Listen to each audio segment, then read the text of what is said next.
많은 분들이 이제 경기에 대해서 우려를 많이 하세요. 그런데 이제 사실 긍정적인 신호보다는 아직까지는 부정적인 신호가 훨씬 더 많은 상황은 분명한 사실입니다. 뿐만 아니라 우리나라 굴지의 중견 기업이나 대기업에 준하는 특정 분야에 전문화되어 있는 또 앵커 기업들이라고 부르는데요. 저는 그런 기업들이 아마 하반기에 추가적인 구조조정이 예견되는 회사들도 꽤 많아요. 그럼 그런 회사들에서 구조조정을 하게 되면 자연스럽게 그 회사 중심으로 하청이라든가 또 재하청을 받는 회사들에게도 영향을 받게 되거든요. 그러다 보니까 갑작스럽게 정말 제가 이런 표현은 좀 불편한 상황이라서 제 표현을 잘 안 씁니다만 일신상의 직업에 대해서 문제가 생길 수 있는 여지도 있는 분들이 계세요. 그럴 때는 사실 생각보다 돈을 어딘가 묶어놓기보다는 현금 비중도 일부 두시는 게 나쁘지 않습니다. 뿐만 아니라 이렇게 경제가 안 좋으면 어떤 회사의 CEO나 오너들이 집착했던 사업부를 매각해가지고 그것 때문에 회사가 오히려 재무 건전성을 확보한 경우도 많거든요. 그럼 주가가 반등하는 경우도 있습니다. 대표적으로 뭐 LG도 휴대폰 사업부 매각하고 나서 주가가 오히려 좋아졌던 적도 있었죠. 그렇죠. 그런 것처럼 이번에 그런 기회가 있기 때문에 이래저래 현금 비중을 좀 두시면서 내가 확신에 있었을 때 들어가는 것도 나쁜 전략은 아니에요. 근데 이제 어찌됐건 간에 아직 하반기에도 그리 좋은 신호는 없어서 현금을 좀 모아야 된다 이렇게 얘기를 해주셨는데 네. 올해 하반기는 그렇지만 내년이고 내후년이고 계속 예금만 적금만 넣을 수는 없으니까요. 지금 상황 그리고 이제 나중에 벌어질 상황들에 대해서 조금 자세하게 설명해 주시면 좋을 것 같아요. 네, 지금 이제 상황이 이제 변화기고요. 그 변화기에 내가 정말 확실하게 그 분야의 전문 지식이나 사전 정보나 아니면 뭔가 해안을 가지고 있다. 그래서 내가 지금 들어가서 굉장히 초대박 수익을 거두겠다. 물론 그런 방법도 있습니다. 근데 굳이 발바닥에 사서 머리끝에서 파는 전략? 어느 경제학자, 어느 뭐 펀드 매니저, 애널리스트 아무도 그런 전략 성공한 사람 없어요. 신이죠, 신. 그럼요. 맞추면. 예. 그래서 무릎쯤 왔을 때 바닥인 줄 알았는데 조금 올라와서 이제 무릎까지 왔나 보네 했을 때 투자하셔서 어깨쯤 파셔도 충분히 부자 되는 경우 많거든요. 그러다 보니까 저는 이렇게 말씀드리고 싶은데요. 지금 흐름이 계속되다 보면 이제 어떻게 되냐면 중국이 가지고 있었던 전 세계 밸류체인이나 아니면 밸류체인을 구성하려고 했던 분야에서 일부 공백들이 생기기 시작합니다. 그럼 그 공백들을 사실 우리나라 기업들이 비집고 가기가 수월해요. 한국과 중국과 일본이 이제 경쟁하는 공동 분모들이 많이 있거든요. 그러다 보니까 지금 중국이 가장 먼저 유실되는 밸류체인 그리고 국제적인 경쟁력에서 배제되고 있는 분야가 무엇이고 그 틈을 비집고 나가는 한국 기업이 뭔지를 좀 보실 기회가 내년 정도 되면 더 많아지실 거예요. 그래서 저는 그런 타이밍 좀 더 보셔도 충분히 앞으로도 기회가 있을 거라고 보고요. 하나만 더 말씀드릴게요. 네. 이렇게 그 지정학적인 위치나 지정학적인 관계의 변화, 정세의 변화 이런 것도 중요하지만 올해 또 제일 중요한 변화는 챗GPT예요. 그리고 애플의 XR. 메타버스의 시대. 이 두 가지가 이제 원년이 된 거고요. 특히 애플의 메타버스는 그 전에 우리나라 중소기업들 중에서 또는 뭔가 미래의 산업을 꾸려나가겠다는 기업들이 메타버스라는 용어를 너무 남발해서 어떻게 보면 주가에 좀 악영향을 미치거나 이 단어가 가진 단어의 어떤 이미지를 좀 훼손시킨 게 있어요. 실제 어느 산업의 생태계를 구축하는 데 있어서는 애플과 같은 또는 구글 또는 우리 삼성일 수도 있고요. 이런 슈퍼 앵커 기업이 판을 만들어줘야 돼요. 그러니까 우리 판교에 있는 어느 견실한 어떤 스타트업이나 영민한 친구들이 저희가 스마트폰 만들었습니다. 이거 세계적인 파급 효과 없습니다. 근데 애플이나 이런 데서 이런 걸 스마트폰을 만들었습니다 하니까 앱이라는 큰 산업이 하나 생겨버린 거거든요. 이번에 XR도 그런 도입기입니다. 그리고 챗 GPT도 또 다른 형태의 산업으로 인공지능 산업에서 그런 게 또 도입기고요. 이 두 개에서 두각을 나타내는 회사들 또 기술들이 있으니까 기회 엿보시면 지난 2, 3년 전쯤에 주식시장에 대박 났던 기회 이상으로 큰 대박 나옵니다.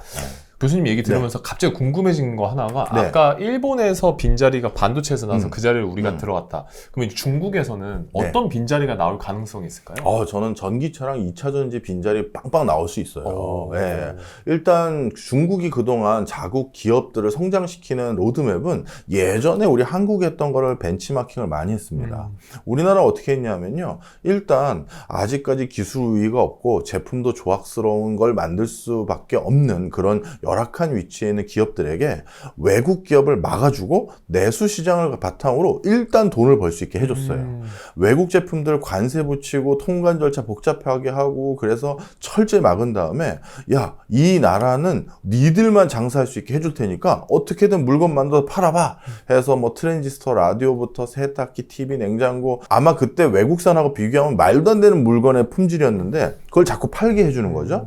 그렇게 팔게 해줌으로써 충분한 규모감 있는 공장을 짓게 했고 공장의 규모가 있어야 제품 하나하나의 단가가 싸지거든요. 그 다음에 그렇게 만든 물건을 해외에 팔 때는 국가에서 보조금을 주거나 뭔가 지원을 해서 해외에는 더 싸게 팔 수 있게끔 해줬어요. 그리고 상대적으로 국내에서는 우리가 좀 비싼 값 또는 적정 가격에 샀고요. 그 다음에 그렇게 그 기업들이 돈을 벌어서 번 돈으로 하나하나 국산화하고 특허 출원하고 내부화해서 역량을 키워갔죠. 그러다가 지금 일부 기업들은 세계 글로벌 탑티어의 기업으로 발돋움한 회사들이 생긴 거예요. 그게 LG, 삼성, 현대, SK 뭐 몇몇 이제 중간재 분야에서도 그런 회사가 있고요. 자, 그런 경로인데 중국도 똑같이 그렇게 했어요.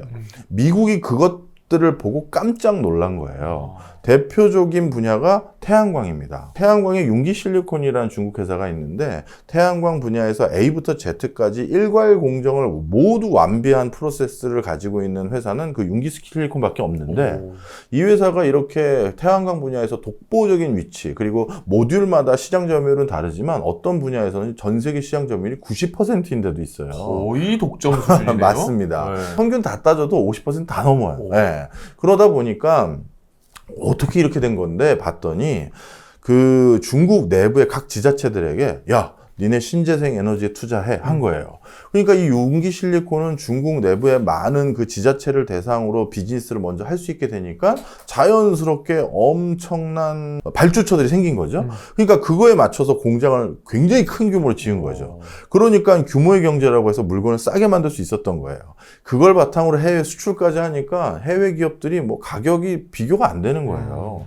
어렵게 만들어봤자 중국산 쓰면 10분의 1, 20분의 1 가격이고 그러니까요. 그래서 전 세계 태양광 산업의 많은 기업들이 초토화됐고요. 그거를 지금 또 하려는 게 전기자동차랑 2차 전지였는데 배터리. 지금 그거를 국제적인 밸류체인에서 빼버리려는 거죠, 미국이. 예, 그러면 2차 전지도 그렇고 전기차도 그렇고 한국이 중국과 이제 경쟁의 구도에 있었던 것인데 확실히 우위를 점할 수 있는 어떤 기회 요인들을 찾아볼 수 있는 상황이 된 겁니다. 자, 그러면 이제 전기차랑 2차 전지 이 분야들을 중국의 밸류체인에서 빠지게 되면 우리가 거기에 들어갈 수 있다라고 하면 가장 최근에 가장 핫한 주도주를 꼽자면 이제 에코프로를 뽑을 수가 있잖아요. 네. 에코프로가 정말 많은 분들이 구매하고 실적도 정말 그 가격도 정말 많이 오르고요. 그리고 요즘 또 테슬라도 끝없이 계속 오르고 있는데 네. 그러면 개인들이 이런 2차 전지나 전기차를 사야 된다라는 시그널을 좀 받을 수 있는 어떤 계기들이라든가 신호들이 좀 있을까요? 저는 굉장히 보수적이고 안전지향적인 투자자예요. 그러니까 그 많은 투자자들이 일단 개인 성향이라는 걸 파악을 하셔야 되는데 우리 하다못해 은행에 가서 금융상품 우리가 신청할 때도 투자 성향 관련한 체크하잖아요. 예. 네. 그걸 바탕으로 하셔야 되는데 저 같은 경우는 이제 안전지향적이다 보니까 지금 상황을 어떻게 바라보고 있냐면요. 예전에 우리 그 이통산업 처음 열렸을 때 이동통신사업. 예, 네. 나이가 어리셔서 모르실 것 같은데 저는 알거든요. PCS 뭔지 아세요 혹시? PCS?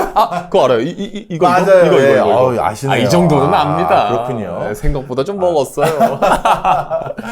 그 당시 이 PCS 사업자들 신청했을 때 국내 굴지의 대기업들이 다 뛰어들었어요. 이제 미래 신수종 사업이자 먹거리인 게 이동통신 사업이다 해서 포스코가 017 했었죠. 한화그룹이 018이었나? 한솔이 018인가 그렇고 한화도 뛰어들었고 현대 또 그다음에 LG, 삼성 뭐 다 뛰어들었어요. 뭐 휴대폰을 만들거나 이동통신 회사를 차리거나 해서 막 다 뛰어들었는데 지금이 사실 국제적으로 그 상황이에요.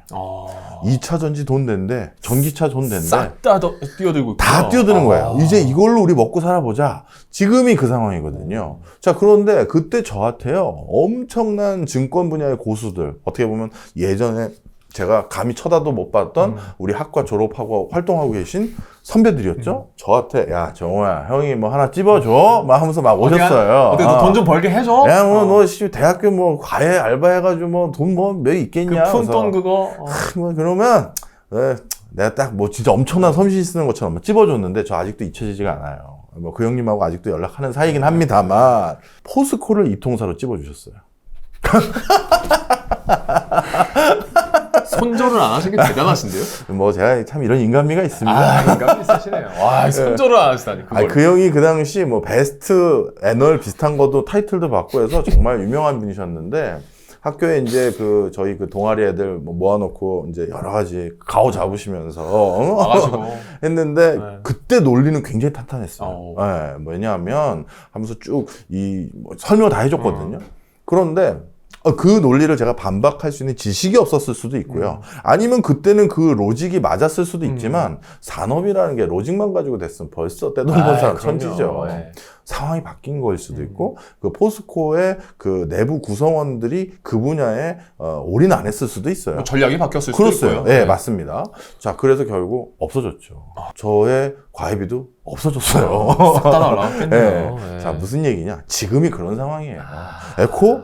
좋은 회사고요. 저한테도 많은 좋은 정보 많이 듣고 있어요. 그런데 제 투자 성향 말씀드렸잖아요. 저는 시장에서 좀 물갈이가 되고 그러니까 이제 최종 얘네 셋만 이쪽에서 플레이하는 거야? 아니면 얘네 둘만 하는 거야? 저는 이때 들어가서 마음 편하게 투자해도 10배, 20배 번 것도 많아요. 그때 들어가도. 예, 그래서 에코 넣으신 분은 넣으셔도 되지만 지금이 하여튼 저는 조금 물갈이가 되기 직전의 상황이다. 이렇게 보고 있습니다. 그러니까 옥석 가리기가 되기 전에 투자하시는 걸 별로 안 좋아하시는 거예요. 저는 안 좋아요. 네. 네. 근데 뭐 그건 투자 성향에 따른 거겠지만 네. 뭐 교수님 의견으로는 좀 옥석이 가려진 다음에 조금 들어가는 것도 나쁘지 않을 것 같다. 저도 예전에 재정적으로 뭐 지금이야 나이가 좀 있으니까 조금 더 그래도 우리 진행자분보다는 돈을 좀 더 모았을 거 아니겠습니까? 좀 더 많이이실 거예요.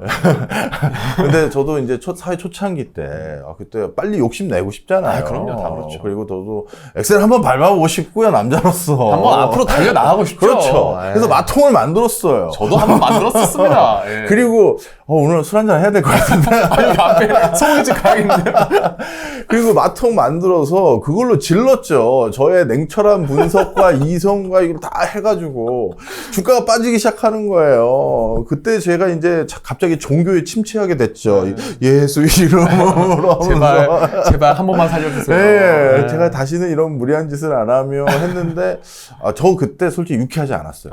간신히 돌파했는데 뭐 그것도 돌파가 아니죠. 뭐 좀 시간 지난 다음에 손실 구간을 많이 줄여서 이 정도 손실보다 빼야지 했는데 그 기간도 오래 걸렸고 마음도 많이 상했고 많이 하고. 네. 그래서 저는 제 스타일이 아닌 것 같더라고요. 저는 마음 편하고 행복한 투자자. 이게 제 지론이에요. 좋은 지론이십니다. 네. 그래서 이제 다시 본론으로 돌아와 보자면 우리나라 가계부채가 세계 1위래요. 네. 그러면 우리나라는 결국에 안전한 것인가? 네. 하반기 2024년 안전한 것인가에 대한 질문의 대답은 어떠실지 네. 일단 정답부터 말씀드리면 안전은 합니다. 가계부채가 많은 건 분명 여러 가지 경제에 악영향을 미쳐요. 대표적으로 부채가 많으면 지속적인 고성장 또는 성장률을 일정 수준 이상 유지하는데 크게 발목이 잡힙니다. 성장률이 계속 좋아지려면 누군가가 생산적인 부분에 투자를 해야 되고 생산적인 형태의 소비를 해야 되는데 일단 내가 번 소득의 특정 분야, 특정 포션 이상이 빚감대 쓰이잖아요. 그럼 소비 투자 여력이 줄어드는 거예요. 그쵸. 이거는 국가가 정상적인 성장 그리고 견실한 성장을 하는데 저해 요인 분명한 사실인데요. 지금 가계부채 1위이기 때문에 뭐 곧 망할 것 같이 아니면 바로 무슨 경제 엄청난 해악이 도래하는 것 같이 본다는 건 굉장히 이거는 오히려 더 큰 경제에 악영향을 미치는 겁니다. 나름 가계부채 1위라고 하는 악영향은 있지만 그래도 감내할 수 있다, 통제할 수 있다, 줄여갈 수 있다 이렇게 말씀드리고요. 가계부채 1위의 가장 큰 주범은 또 부동산이긴 합니다. 그렇죠. 거의 반에 가까운 게 주택 관련된 대출들이거든요. 그래서 이 주택 관련한 대출이 반이라는 건 나쁘게 말하면 부동산 건설 경기에 상당 부분 영향을 크게 받는 거. 그게 하나 있고 그건 사실이고요. 좋게 말하면 한국의 부채는 그래도 은행이 확실한 담보 잡고 빌려준 거라는 거죠. 절반 가까이는. 어느 정도는 돌려받을 수 있는 걸 담보 잡고 그렇습니다. 있다. 우리나라 은행은 정말 보수적인 여수신 관리를 해요. 그러다 보니까 여기에서 뭔가 부실이 생기기 때문에 가계부채 문제 생기면 그 다음 일어나는 게 뭐죠? 그러면 금융 위기로 이어진다? 금융위기 일어나면 진짜 이게 진짜 국가의 근간이 흔들리는 거예요. 왜냐하면 금융기관은 모든 산업의 터전이 되는 곳이니까. 그렇죠. 그런데 이 금융기관조차도 이렇게 견실하게 담보 잡고 빌려준 거기 때문에 충분히 대응력이 있고요. 단 개인적으로 특정 수준 이상의 부채 규모가 많은 개인에게는 분명 이건 큰 어떤 경제적 리스크가 되겠지만 이런 개인들이 일정 임계점 이상 또 많아지면 국가에서 또 관리 트랙을 또 만들어 놔요. 그래서 저는 이 숫자만 가지고 국가 경제가 어떻게 된다고 얘기하면 안 된다 이렇게 말씀드립니다. 실제로 우리가 얘기하는 그 본격적인 침체라고 할까요? 그런 게 오긴 올까요? 언젠가는? 이제 우리나라 같은 경우는 경기 침체라는 것을 어떻게 워딩을 잡냐 하면 국가마다 달라요. 학술적으로는 2분기 연속 마이너스 성장을 했었을 때 우리가 경기 침체다라는 게 일반적으로 통상적으로 그렇게 지칭을 합니다. 거의 정의처럼 내려져 있는. 그렇죠. 네. 근데 그걸 또 모두가 동의하는 건 아니에요. 그런데 국가마다 그거는 하나의 참고 자료일 뿐이고 저희 경기 침체가 도래했습니다라고 국가에서 선포하거나 지금의 구간이 경기 침체입니다 이렇게 딱 설정하는 딱 얘기를 하는 그런 나라가 있어요. 우리나라도 거기 포함되어 있습니다. 그러다 보니까 경기 침체라는 단어 자체를 또 뭘로 보느냐에 따라서 또 여러 가지가 있는데요. 일단 경제가 위축되거나 경제가 조금 더 침체 국면으로 이제 전환되는 좀 부정적인 기조를 말씀하시는 것 같아요. 대부분 요 주변에 그렇게 그렇죠. 얘기하시는 네. 분들이. 그런데 이런 구간은 언제 주로 일어나냐 하면 지금 내년에는 우리나라에서도 선거가 있거든요. 24년. 네. 총선이 있기 때문에 총선 선거 전에는 가능하면 여당이든 야당이든 이 경기의 불씨를 끊지 않도록 하려고 굉장히 신경을 많이 써요.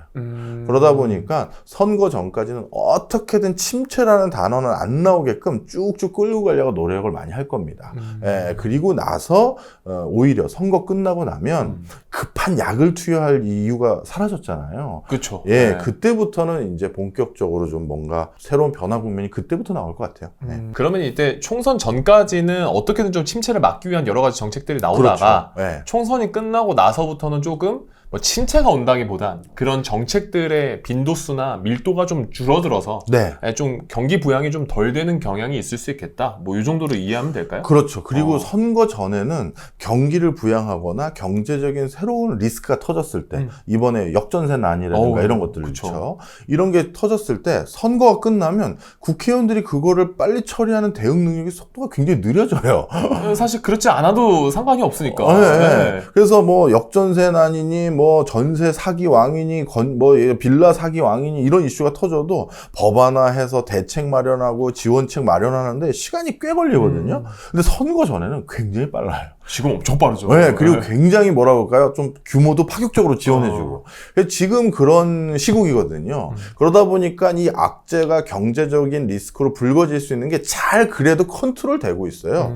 대표적으로 역전세가나 이런 것들 부동산에 문제 생기는 거 아닙니까? 교수님 이렇게 얘기하는데 지금은 그래서 전세자금 반환 대출 이거 국가에서 마련하고 있고. 그렇죠. 그 다음에 부동산 계속 떨어지면서 초창기, 이번 2023년 초기예요. 1사분기 때 이러다가 영끌족들 다 거리에 내앉는다, 영끌족들 신용 불량자 된다 했더니 그 영끌족들 중에서 후회하고 있는 사람들, 내가 이번에 너무 무리하게 대출을 받아서 이 집 하나 장만했는데 내가 거의 30% 구매한 것보다 30% 낮은 금액에 이걸 털 테니 누가 받아주십시오 했는데 부동산은 누가 받아줘야지만 팔리잖아요. 그쵸. 자기 포지션이 청산되는 거잖아요.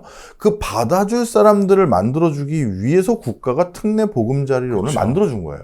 그러니까 9억 원 언더의 매물이 많이 쌓여있던 송도나 노원구나 일부 지역은 그 무리하게 투자했던 사람이 저 후회합니다. 누가 사실 분 했더니 특례 보금자리론으로 싸게 대출 이자 부담하면서 제가 살게요 해서 매물 다 소진됐고 그래서 하강 국면이 막힌 거죠. 일부는 오히려 그래서 상승한다는 소리까지 나오고 바로 이런 것들이 선거를 앞두고 부동산 야 이거 큰일 나 민심 흉흉해져 야 전세 이거 뭐 못 받아주면 난리나 흉흉해져 다 대응을 하고 있어요. 그게 지금 경기를 막고 있는 하나의 디펜스 요인이고 그러다 보니까 선거 전까지는 전 큰 변곡점은 안 생길 걸 봅니다. 댐을 잘 이렇게 문으로 막고 있다가 이제 선거 끝나면 열릴 수도 있겠네요. 그렇죠. 이 얘기 들으니까 좀 무섭긴 하네요. 자, 근데 그러면 이제 교수님은 아까 초반에 말씀해 주신 것처럼 좀 안정적인 투자를 네. 지향하시는 분이라고 네. 말씀해 주셨잖아요. 그러면 교수님은 23년, 24년 어떻게 대비하고 계십니까? 많은 분들이 에코 아까 말씀하셨을 때도 이 회사 어때 보이세요? 그럼 그 회사가 가지고 있는 기술력, 그 다음에 경영 전략, 그 회사가 가지고 있는 내재 가치 이런 거에 관심 많잖아요. 그런데 실제 우리 코로나 터지고 나서 우리가 얻은 엄청난 교훈 하나 있었죠. 뭡니까? 모든 것들은 다 떨어진다. 떨어지면 다 떨어진다? 아, 그것도 있어요. 네. 맞아요. 코로나 터지자마자 주가가 종합주가 지수가 2,000 언저리에 있던 것이 갑자기 1,500 근처까지 내려왔어요. 그러다가 1년 만에 어디까지 갔습니까? 3천 넘었죠. 3,000까지 갔죠. 자, 그럼 여기서 우리가 다시 한번 반문해 보죠. 코로나가 터지고 났더니 바로 우리나라에 있는 그 주요 기업들의 내재 가치가 30% 가까이 떨어졌다가 1년 만에 우리나라 주요 기업들의 내재 가치가 다시 1.5배로 증가했을까요? 그건 아니죠. 아니죠. 주가가 그렇게 빠졌다 올라간 맞아요. 네. 그래서 투자를 하실 때는 그 회사의 내재 가치라는 것도 분명 보셔야 됩니다. 그거 안 보라는 얘기 절대 아니고 오해하시면 안 되니까 강조 같이 한번 해주시죠. 안 보라는 거 얘기 아니에요. 절대 아닙니다. 네. 그런데 진짜 돈을 벌려면 돈의 흐름도 같이 보셔야 돼요. 그게 조금 더 큰 범위를 차지한다. 그렇습니다. 그러면 안 그러면 갑자기 3,000까지 올라갔다가 1,500까지 떨어진 걸 내재 가치로 어떻게 설명하실 거예요? 말도 안 되잖아요. 자, 그래서 뭔 얘기냐? 우리나라 그럼 그 대장주들 아니면 우리나라 기업들의 이 투자하는 큰 손들을 봐야지 내 돈 가지고 나같이 늘 내 친구가 거기 얼마 넣었대, 박 교수가 얼마 넣었대, 아무 의미 없어요. 외인들은 지금 한국의 주식을 어떻게 생각할까? 이거 봐야 되고 그 다음에 기관들. 투자자들 어떻게 봐야 될까 했는데 경제가 올해 들어서 불안불안하다 소리 막 나니까 이게 우리들만 하는 게 아니라 기관들과 뭐 연기금 쪽이나 이런 쪽에서도 다 그런 세미나 하면서 들었거든요. 야, 이거 안 되겠어. 그러면 어떻게 해야 된다? 주식을 다 돈을 뺄 수는 없으니 제일 안전한 대장주로 몰리는 거예요. 그래서 항상 이런 뭐 혼란기, 정확한 워딩으로는 금융장세라 불러요. 이 금융장세 같은 경우는 이 대장주에 돈이 많이 몰려요. 예. 그러다 보니까 뭐 저희 같은 유튜버들은 다 기록이 남기 때문에 잘못 말씀드리면 꾸지람도 당하고 잘 말씀드리면 그래도 저 사람 그 얘기는 그때 맞았네. 소리 듣잖아요. 예. 그나마 제가 요 근래 하나 말씀드렸던 건 오히려 이 올 초부터 삼성전자나 이런 대장주에 관심 두십시오 했는데 초반에 좀 떨어지니까 5만 원 근처까지 되니까 또 절 죽이려고 또 댓글 말도 안 되는 박정호 또 삼성전자 살아 넣으니고 안 된다 또 이러다가. 예, 그런데 뭐 다행히 좀 많이 올라왔잖아요. 많이 올랐죠. 근데 이게 삼성을 가지고 말씀드리는 게 아니라 그런 항상 시국이에요. 지금 같은 시즌이. 그래서 대장주들의 지금 관심도가 더 높아지고 있다. 이런 것들. 그리고 외인들은 환율을 바탕으로 그냥 그 회사의 투자뿐만 아니라 환차익을 볼 수 있느냐 없느냐를 같이 보게 되는데 그런 차원에서 외인들이 요즘 한국의 초창기 좀 환율 우리가 많이 올랐을 때 관심 뒀다가 요즘 일본 엔화 가치가 또 엄청 떨어지니까 지금 800원대까지 찍었다가 다시 900원대에 와 있죠. 올랐죠. 그러니 뭐 우리나라 사람들뿐만 아니라 외국인 전반적으로 지금 일본 야 주식 쌀 때 사두자 이렇게 된 거예요. 그래서 이 두 사람들의 돈의 흐름. 야, 지금 상황에 외인들은 내가 산 주식을 어떻게 평가할까? 그 다음에 우리나라 주요 기관들은 내가 산 주식을 어떻게 평가할까? 이 관점을 꼭 같이 가지고 가셔야 돼요. 말씀해주신 대로 불확실성이 굉장히 커지니까 대장주에도 돈이 몰리는 거고 결국에 어떻게 해야 될지 모르니까 갈팡질팡 하시는 거잖아요. 현상을 좀 지혜롭게 이겨낼 수 있는 뭐 조언 같은 거 해주실 게 있을까요? 사실 뭐 주가 한참 좋았을 때 3,000 언저리 때 투자 시작한 분들은 지금 마음이 조급하세요. 내 원금 회복하려면 하면 그런 마음들이 있다 보니까 대장주나 제가 생각하는 그런 안정적인 투자 동의 안 하십니다. 이분들이 지금 대부분 어디로 많이 와 있냐면 코스피 우량주. 왜냐하면 익히 이름을 들어서 아는 회사에 투자했다가 푹썩 주저앉았고 이 우량주들은 주가 변동폭이 그렇게 크지 않거든요. 근데 그 사이에 봤더니 코스닥에서 막 떡상하고 뭐 난리도 아닌 종목이 생기는 거예요. 어마어마하게 뭐 에코프로 뭐 이런 것들 막 엄청 올라가죠. 그래서 한때 우리 증시는 이런 소리 했잖아요. 에코를 가진 자와 가지지 않는 자로 나눈다. 뭐 이런 식으로. 그러다 보니까 그런 대로 눈이 쏠리는 거죠. 네, 코스닥으로. 근데 알고 투자하신 분들은 아무 문제 없어요. 근데 잘 모르고 투자하시면 이게 예전에도 늘 이런 일이 있었어요. 글로벌 금융위기 뒤에 주가 올라갔다가 또 IMF 외환위기 뒤에 주가 올라갔을 때 그때 주식 좋대 들어왔다가 뭔가 우량주에서 손실 보니까 빨리 원상복구하려고 코스닥으로 간 거예요. 근데 좀 가볍고 많이 올라가는 종목을 네. 사서. 네. 그런데 코스닥은 많이 안 오르거든요. 네. 우리나라 코스닥 지수 보시면 어떤지 한 30년 구간을 보세요. 네. 그러다 보니까 잡주 잘못 손댔다가 더 큰 낭패를 보시는 분도 계세요. 자, 우리가 투자에는 인내심도 좀 필요해요. 그래서 내가 급한 마음에 무조건 갈아타시지 마시고요. 제가 존경하는 투자자들 몇 분 계시거든요. 근데 그 중에 한 분이 이런 표현을 쓰더라고요.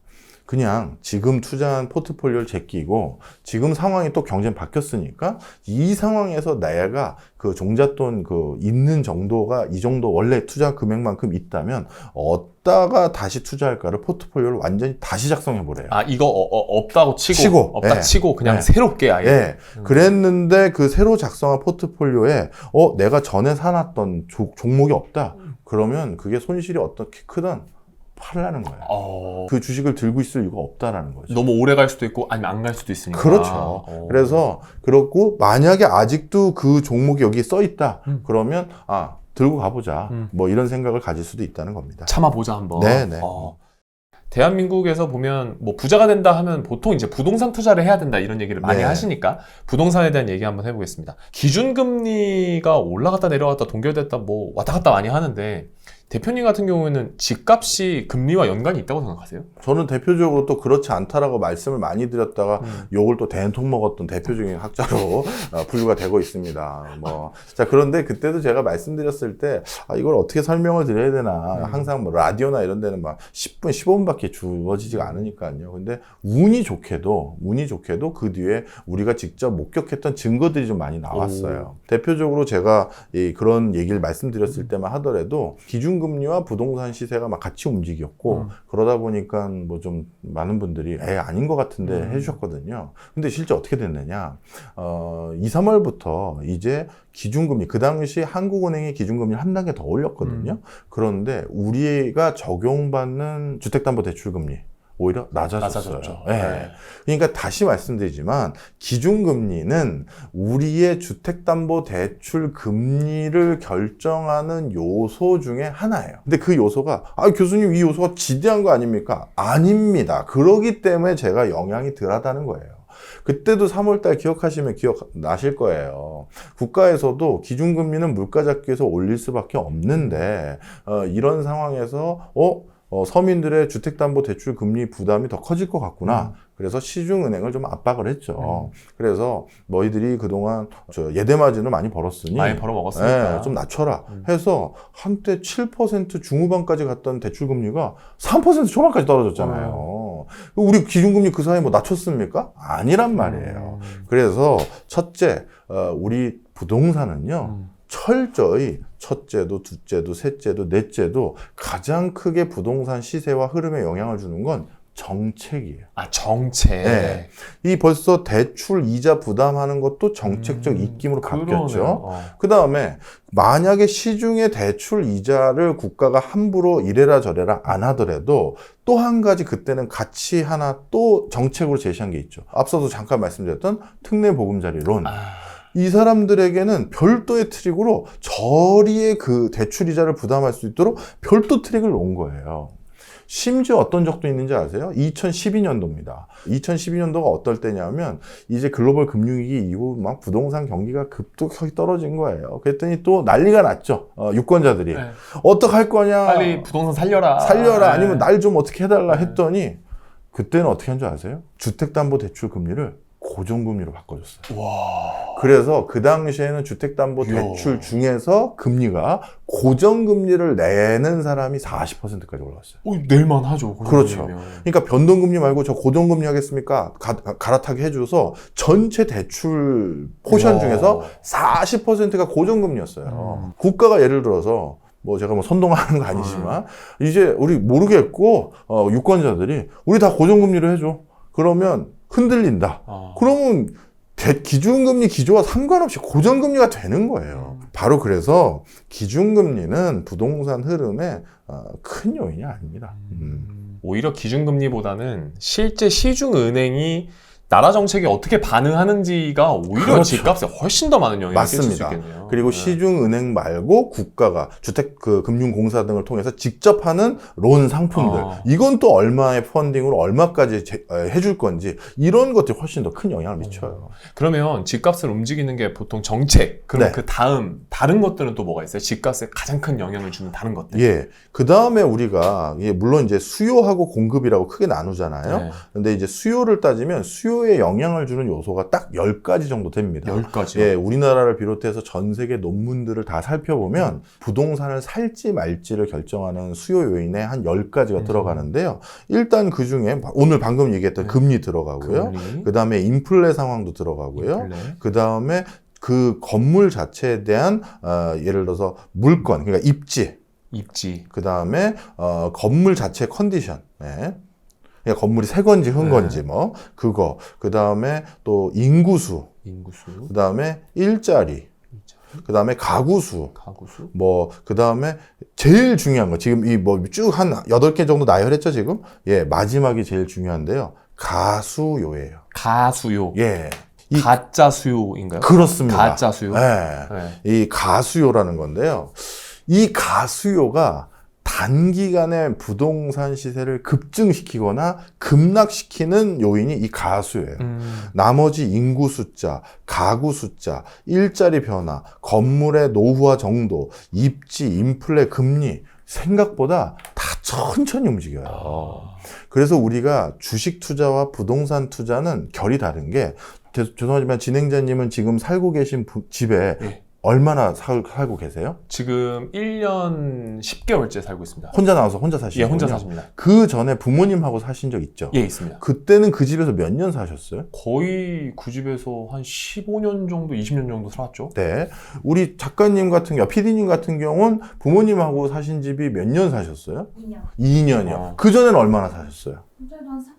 예. 자, 무슨 얘기냐? 우리 PD님은 빠른 거예요. 2, 3년마다 집을 바꾸고. 뭐 10몇 년 사셨잖아요. 15년 정도 산 것 같아요. 저도 10년 이상 살았거든요. 자, 무슨 얘기냐면요. 부동산의 실수요라는 건 살려고 사는 거잖아요. 거주를 위한. 그렇죠. 네. 그러다 보니까 금리 어떻게 됐다고, 인플레이션 어떻게 됐다고, 그 국가에서 주택담보대출 그 기조 어떻게 바뀌었다고 사고 판다? 말도 안 되는 소리예요. 그러네요. 네. 그러다 보니까 최근 급등한 부동산 흐름 또는 급락한 부동산 흐름은 철저히 실수요가 아니라 마지막 가짜 가수요예요. 아. 야, 나도 지금 살고는 있는데 요즘 봤더니 부동산 계속 오르고 돈 좀 벌어볼까? 내 친구들도 담보 껴가지고 오피스텔 아니면 저기 수도권 외곽 지역 아니면 저 지방 광역시 혁신도시에 뭐 하나 샀대. 나도 내 집 하나 가지고 있다는 소리 듣고 싶어. 이런 사람들이 실제 자기가 거기가 살지도 못할 동네인데 대출 끼고 뭐 해서 산단 말이에요.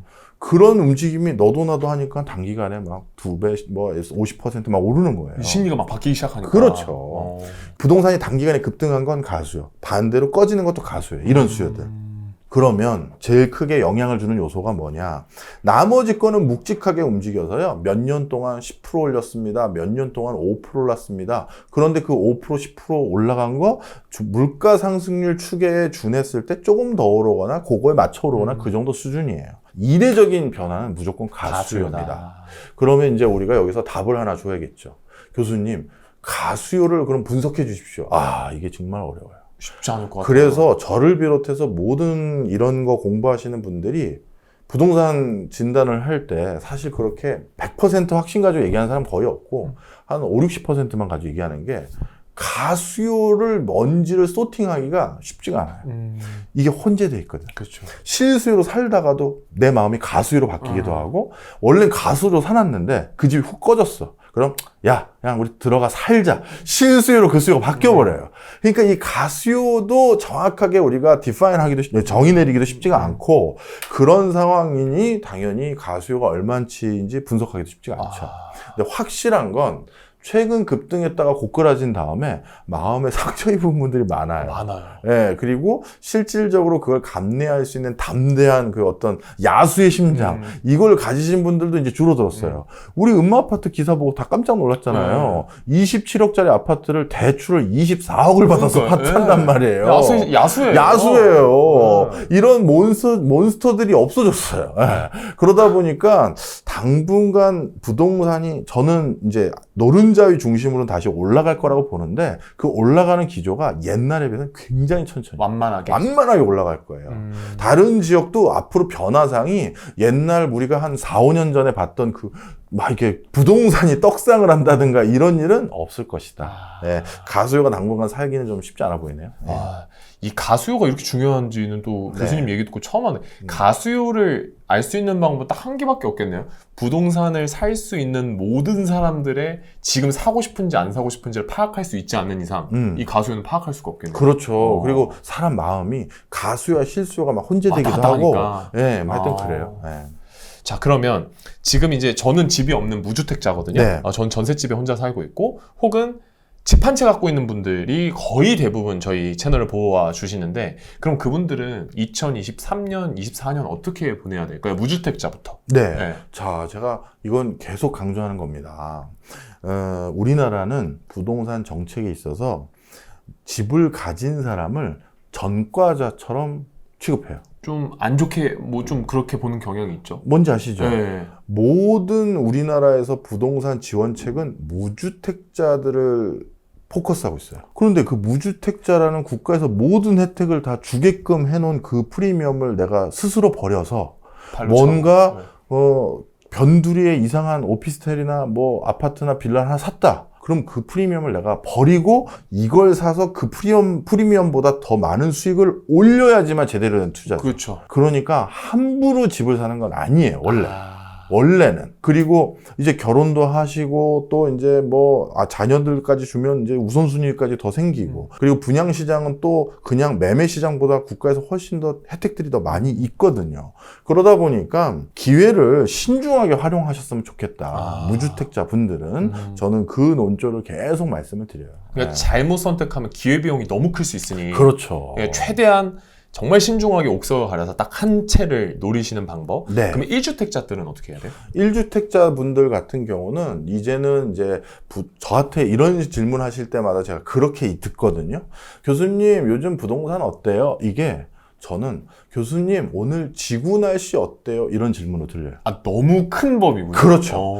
옛날처럼 대세 상승, 대세 하락은 이제 없을 것 같아요. 서울에 우리가 흔히 말해서 야, 너 거기 산다며 하면서 선망에 맞이하는 지역은 제가 말씀드린 것처럼 오른다니까요. 네. 지금도 송파는 오르기 시작했고 그 다음에 일부 지역도 올랐어요. 자, 그런데 서울과 수도권 나머지 지역은 이거는 그때그때 달라요. 지역마다 호재가 있는 데든가 이런 식으로 아까 말씀드렸던 특례 보금자리 론 덕분에 송도나 노원이나 일부 9억 원 언더의 아파트가 모여있는 곳은 이제 하방은 막았어요. 이제 상방으로 올라가느냐 안 하느냐는 이제 좀 상황을 봐야 되는 거고, 그런데 수도권 나머지 지역과 지방 같은 경우는 오히려 더 하락으로 갈 가능성이 높은 지역이 더 많아요. 그러니 이제는 분위기가 온도차 확 난단 말이에요. 그래서 1주택자 분들은 내 주택이 그 1주택이 지금 어디 있는지를 보셔야 돼. 위치와 입지와 그렇죠. 그런 것들. 그래서 내 주택은 박 교수의 진단, 제가 100% 다 맞다고 얘기 안 하겠습니다만 에 따르면 좀 부정적인, 저 양반은 부정적인 견해로 보는 지역에 내가 더 가깝구나 하면 고민을 더 많이 하시고 그 다음에 긍정적으로 볼 수 있는 지역에 더 있다라고 한다면 그럼 내가 좀 빠졌지만 나 홀드 할게, 이렇게 하셔도 돼요. 실질적으로 서울 집값 같은 경우는 2018년도에 집을 사신 분들은 지금 서울의 집값이 떨어졌긴 했지만 아직 손실 구간이 아니거든요. 그렇죠. 네.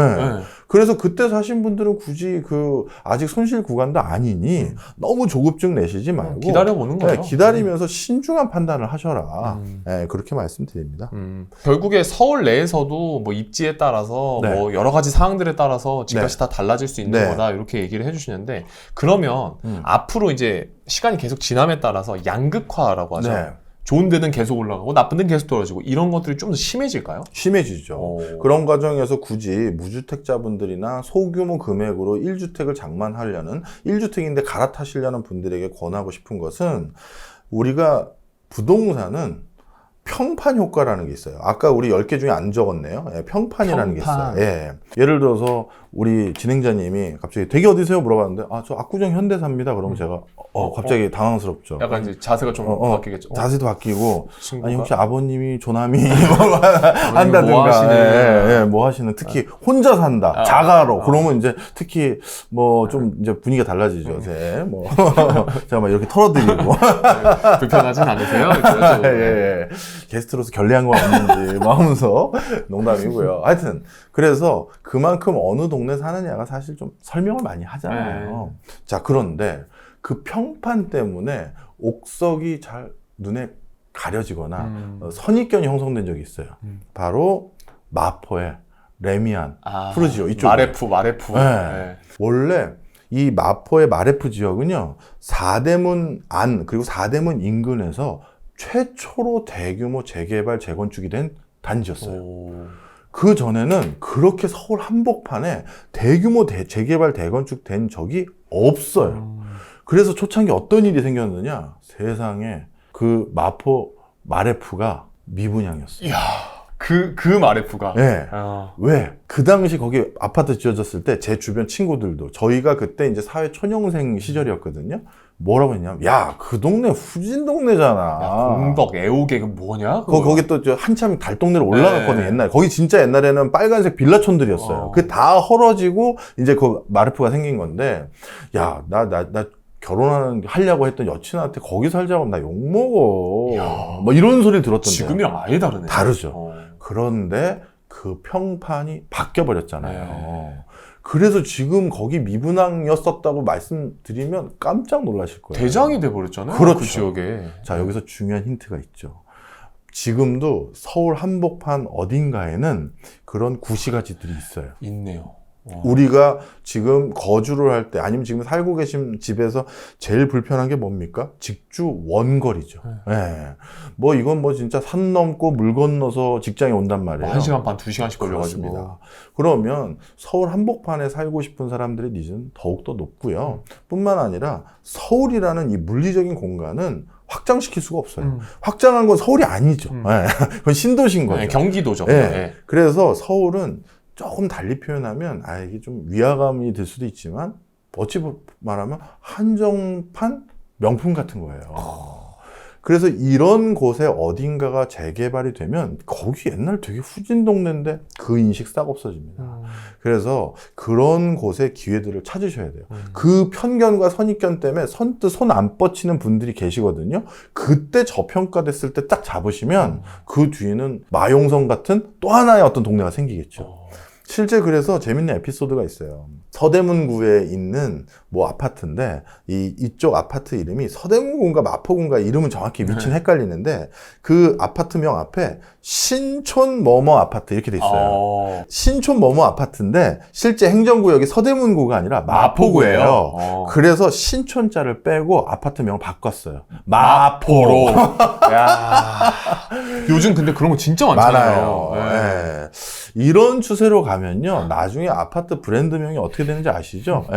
레미안, 그랜드 팰리스, 포레스트, 더샵, 이렇게 아파트, 저기 남양주 쪽 가거나 그럼 그런 아파트명 많거든요. 무슨 자이, 남양주, 무슨 남양주, 자이, 푸르지오, 포레스트, 더샵. 그 배달 주소 보면 배달 주소 10글자야. 10글자야. 너무 길어.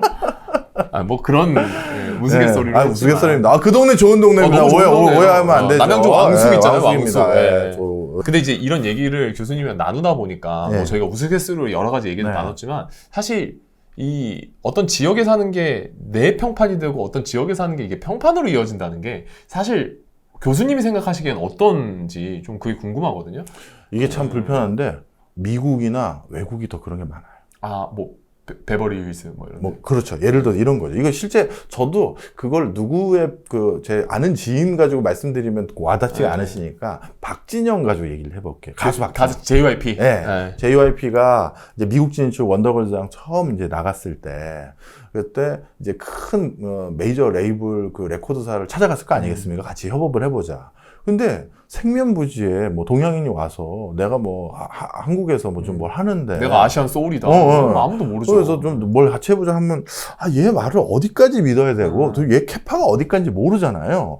그때 사람들이 슬쩍 봤더니 자기 회의하고 나가니까 주차장을 따라 나오더래요. 차를 보려고. 그렇죠. 무슨 차 타고 오네야. 그리고 슬쩍 손목에 시계라든가. 그래서 저 친구가 저 차에 저 시계 아니면 사무실 주소지가 어딘데 막 그러면 야 이게 얘가 캐파가 그래도 허당은 아니네 뭐 이런 게 있는 거죠. 가짜는 아니겠다. 예. 아니면 야 이 정도면 얘가 어디까지는 할 수 있겠는데 이런 걸 그런 시그널이죠. 시그널로 얻는 거예요. 그래서 이게 허례허식이 아니라 자기 비즈니스 때문에 어쩔 수 없이 그걸 선택한 적이 있었다는 얘기도 하더라고요. 근데 사실이에요. 그리고 그러한 동네가 가진 또 하나의 장점은 커뮤니티예요. 그렇죠. 실제 큰 돈이 되는 정보는 문서화되거나 온라인화 되기 전에 있는 정보들이에요. 근데 그런 정보들은 말 그대로 그 어떤 특정 암묵지에 있을 때 커뮤니티에서 많이 쌓이고 모여지거든요. 그 대표적으로 아마 이제 우리 나이 또래 되거나 뭐 그런 분들은 교육 커뮤니티 때문에 대치동 그렇죠. 아시죠? 네. 예. 정보가 진짜 많고 대치동으로 그 많은 경제적 부담하면서 가는 이유가 그 정보 때문에 대학을 좀 좋게 보내보자 확률을 높이는 거거든요. 바로 그런 커뮤니티 기능까지 생각한다면 평판은 아예 뭐랄까요? 허황되거나 뜬구름 잡는 건 아닐 수도 있다. 필요한 부분일 수도 있다. 네. 필요한 사람에게는. 네, 필요한 부분일 수도 있다. 저는 뭐 개인 사업 안 하고 직장도 그냥 대학 교수라는 직장이 있고 하니까 굳이 뭐 어디 사는 평판 저는 필요 없어요. 저는 그냥 간간히 제가 진행하고 있는 뭐 라디오 프로그램이나 그 다음에 TV 출연이랑 그리고 학교에도 가까운 그 동네에 그냥 편하게 살고 있거든요. 저는 뭐 그냥 그거 말고 무슨 제가 비즈니스 하면서 많은 사람을 특정 다수하게 만나는 것도 아니니까요. 저는 그건 그렇게 했고요. 네. 월급쟁이들이 주식으로 돈 벌 수 있어요? 있어요. 어떻게 돈을 벌 수 있는 식일까요? 일단 꼭 기억하셔야 되는 게 내가 주식 투자로 투자할 시드 머니를 만들겠다. 이건 완전 거짓말입니다. 일단 시드 머니가 있어야 돼요. 그리고 그걸 이제 주식 투자로 써야 되는군요. 그 시드 머니는 개인마다 종잣돈은 다르지만 저는 시드 머니를 최하 5천. 그리고 사실은 1억 정도는 있어야 된다. 왜? 그래야 포트폴리오를 구성할 수가 있어요. 한 종목에 몰빵하는 건 투자 아닙니다. 그거는 뭐 좀 약간 너무 리스키해요. 우리가 저도 주식 동아리 대학교 때 주식 동아리 때부터 지금까지 따지면 주식 투자를 한 게 벌써 뭐 한 20년 넘는 사람인데 개인 투자자로서 그동안 보면요. 10개를 사잖아요. 저도 업이 경제 공부하는 게 업인 사람인데 10개를 사면요. 수익이 어떻게 나냐면 이 10개 중에 대부분은 조금 오르다가 조금 떨어지다 막 그래요. 저는 손절은 확실히 지키니까요. 막 이러는데 이 중에서 하나가 빵 가는 치고 거예요. 올라가죠. 네. 그래서 그걸로 나머지 플러스 마이너스 조금 되거나 아니면 조금 마이너스인 거 다 걷어들이고 돈이 벌리는 거예요. 제가 3개 샀는데 2개 올랐다.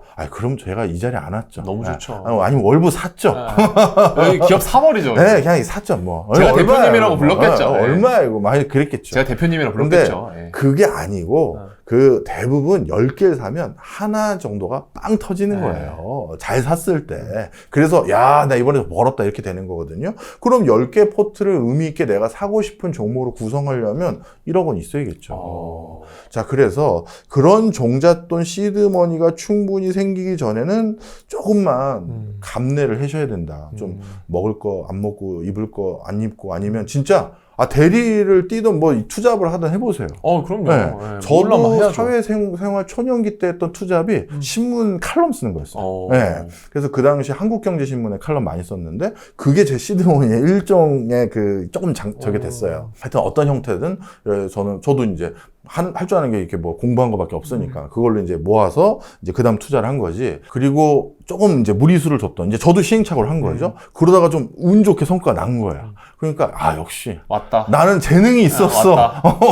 야, 귀재였다. 내가 여기 계속 있을 사람이 아니었는데 하면서 마통을 만든 그때부터가 이제 제 문제가 생긴 건데. 이 마통 한동안 또 달콤하거든요. 그렇죠. 네, 밑으로 많이 들어가니까. 그렇습니다. 네. 제 걸 보신 것 같은 얘기를. 저도 해봤으니까. 네. 마통을 해봤으니까. 그래서 그거 이제 해결하느냐고 좀 상당히 지리한 기간을 보냈고요.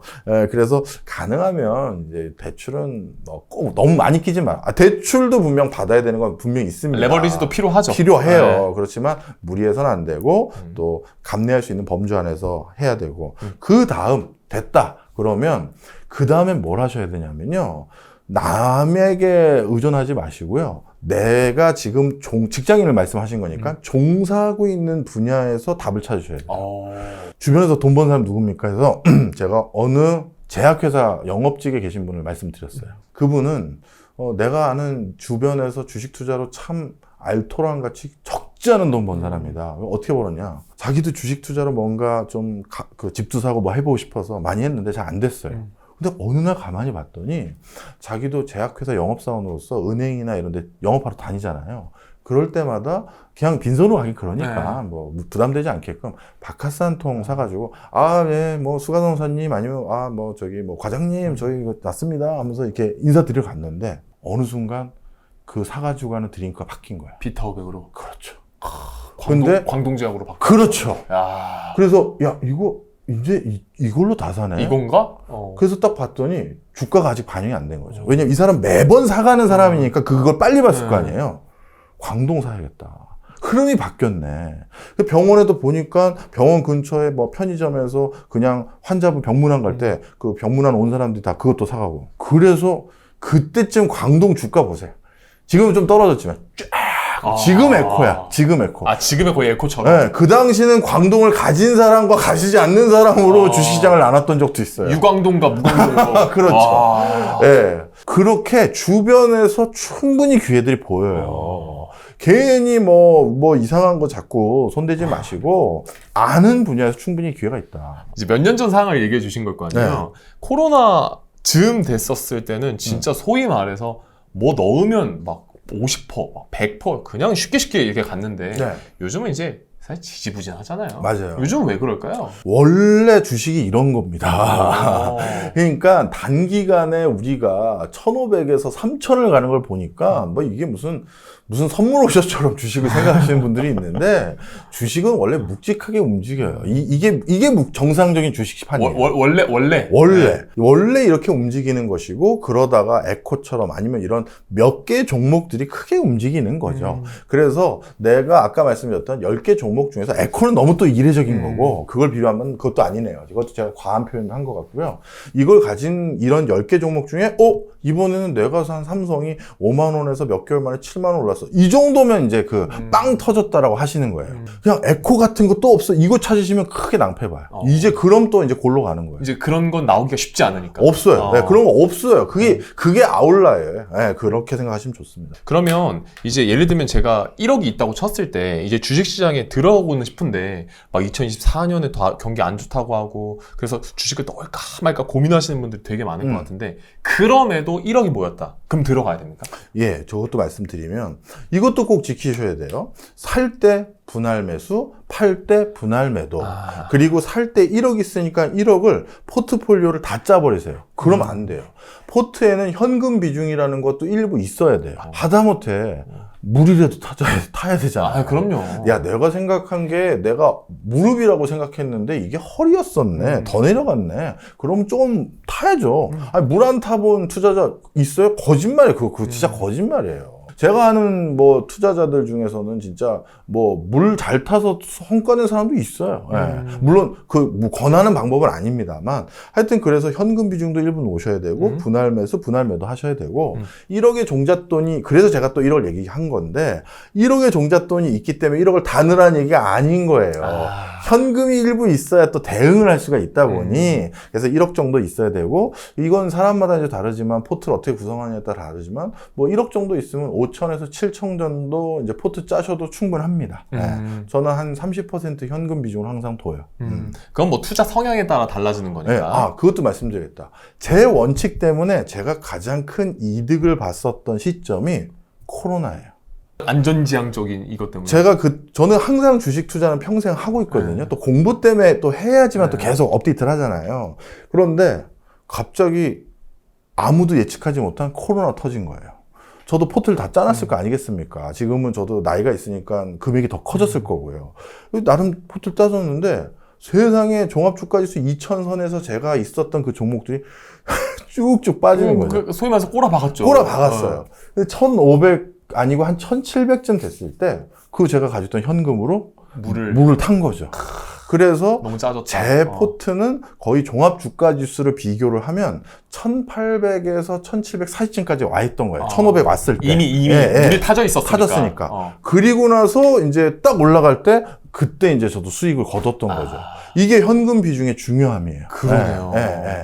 그러니까 우리 외부 시청자분들도 이제 투자하실 거면 어느 정도 교수님 말씀대로 현금 비중을 둔 상태에서 이제 투자를 해주시면 너무 좋을 것 같습니다. 그래서 뭘 사야 되냐가 제일 궁금하실 것 같아서 뭐 물론 이 질문이 맞는 질문은 아닌 것 같긴 합니다만 뭐 어떤 걸 좀 사고 팔아야 될까요? 저는 반도체 권해드립니다. 반도체. 뭐 저는 계속 올 초부터 뭐 삼성 5만 원대부터 뭐 반도체 얘기 계속 했던 사람이고 뭐 사실 생각해 보니까 1년 전에도 하긴 했네요. 죄송합니다. 1년 전에 사신 분들에게는 저는 워낙 장투했던 사람이라서 아직도 삼성이 제 윗구간이 있고 5만 원대도 저는 윗구간이었어요. 자, 일부 좋을 때 다시 팔았다가 삼성도 이걸 꼭 기억하세요. 사서 계속 기다리는 게 아니에요. 일부 내가 산 시점보다 주가 높아졌으면 일부 팔아서 팔아야지. 또 현금화하죠. 분할 매도. 그러다가 또 다시 많이 떨어졌네 그럼 괜찮은 것 같은데 하면 또 사는 거죠. 정말 삼성전자가 아니다 싶으면 다 빼는 거지만 저는 아니라고 생각했어요. 그래서 계속 샀다 팔았다 일부는 계속 쟁여놓고 일부 샀다 팔았다 하면서 현금화 또 일부 하고 그렇게 하는데 왜 아직도 저는 삼성 괜찮다라고 말씀드리는 게 이게 알량한 애국심 그런 게 아니에요. 돈은 애국심을 하는 게 아니잖아요. 그럼요. 일단 첫째, 반도체 시장은 아주 독특하게 지금도 매해 두 자릿수에 육박한 성장률을 보이는 산업이에요. 특히 그 변곡점이 한 번 더 왔어요. 바로 챗GPT. 그렇죠. 지금까지 반도체를 통해서 연산 처리 제어를 해달라고 부탁하는 건 철저히 사람만이었어요. 우리가 터치를 하거나 엔터를 눌러야 반도체가 돌아가서 결과를 도출해줬는데 이제 올해부터 뭐예요? 챗GPT가 혼자 반도체를 소모하기 시작했어요. 그러네요. 이제 우리가 뭘 부탁하면 걔가 공부하려고 걔가 학습해서 생성형으로 없는 텍스트를 만들어주려고 리소스를 엄청 잡아먹고 온갖 텍스트를 다 읽고 그래서 쏘아 이걸 주거든요. 반도체를 미친 듯이 소비하는 거예요. 그러네요. 그리고 인간이 반도체를 소비하는 것보다 챗 GPT류의 인공지능이 소비하는 게 훨씬 리소스를 많이 잡아먹는 게 우리는 1 더하기 1이 2라는 건 아주 심플하게 나오는데 얘는 이걸 알려면 수많은 샘플을 보고 그 다음에 이거인 것 같아요라고 대답을 하다 보니까 리소스 엄청 잡아먹는 거죠. 그러다 보니까 반도체에 또 한 번에 빅뱅이 온 거예요. 네. 우리 스마트폰이 있었을 때 또 한 번 빅뱅이 일어났던 것처럼 지금이 그 초입이고 거기다가 하나를 더 얹었죠. 2개 얹은 거네. 전기자동차 그리고 또 하나가 애플이 만든 XR. 이거. 네.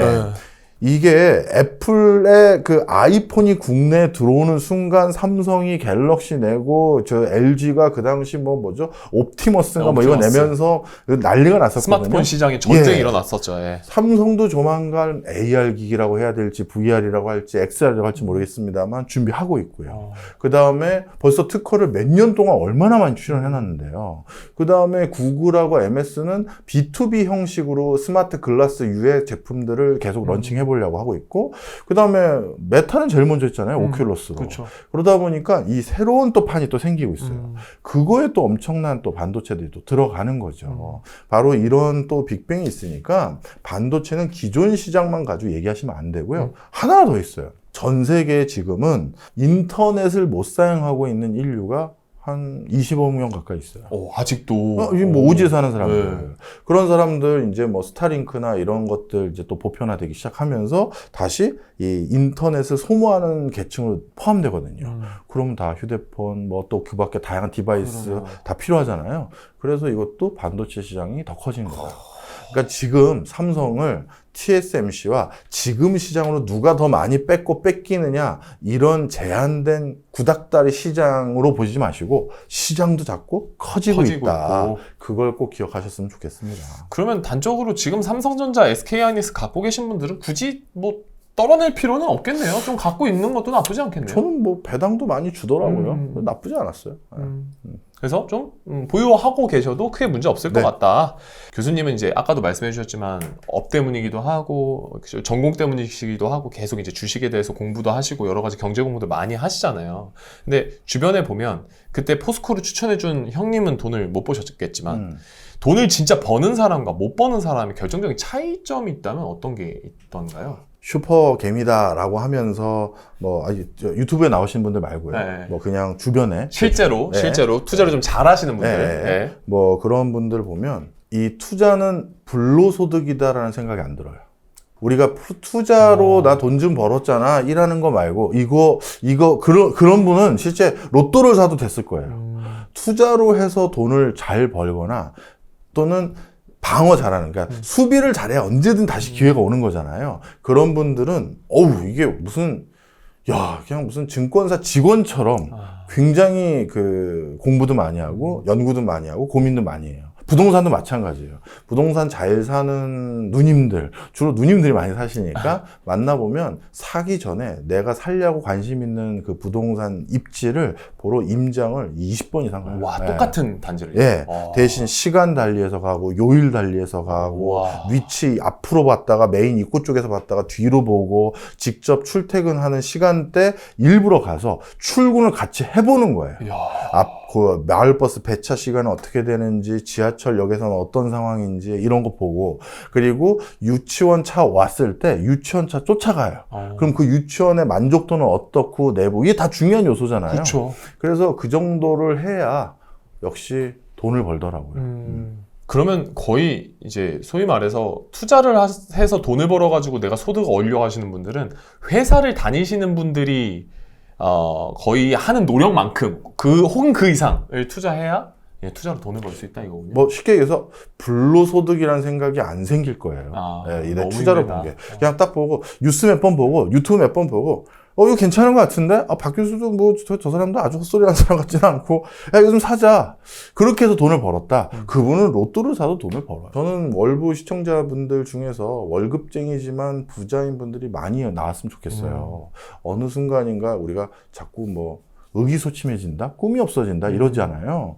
그러면 안 좋은 것 같아요. 그 좋은 세상이라는 게 행복한 사람이 많아져야 되는데 이 행복이 제 주변에 봤더니 꿈을 다 이룬 사람이 아니라 꿈이 있는 사람이다. 일어나가는 사람이. 네. 그런데 이제 우리 꿈 중에서 대표적인 게 또 부자 아니겠습니까? 그렇죠. 그래서 여기 이렇게 채널에서 좋은 컨텐츠 많으니까 계속 꾸준히 보시면서 학습해 가시면 좋은 기회 또 있을 겁니다.